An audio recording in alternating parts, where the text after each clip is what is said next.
आज पता ही नहीं चला कहां से इतने सारे लड़कियों आकर दुकान पे कर दिए अचानक से हमला। चलिए आज सुबह दुकान खोलने से पहले 4 पेटी आ जाता है माल, जिसमें रहता है फोटो पेपर और लेमिनेशन पेपर। और विवेक धीरे धीरे करके फोटो को करता हूँ अंदर, क्योंकि अभी बारिश का मौसम है, पता नहीं चलेगा कब बारिश आ जाए।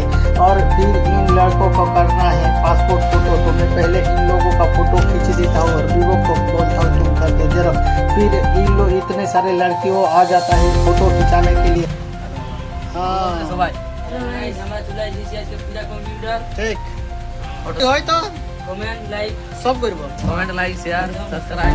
उसके बाद इन भाइयों को कराना है टी शर्ट के ऊपर प्रिंट। भाई को बोल देता हूँ आप एक कागज पे लिख के दे दीजिए, क्योंकि आज आपका टी शर्ट हम प्रिंट नहीं कर पाएंगे, क्योंकि आज बहुत सारा काम है। और इसके बाद हम इन भाई का टी शर्ट रख लेता हूँ, इसको करने वाला हो कल प्रिंटिंग। ভালো করে উঠেছো না? কতটা থাকে নাই?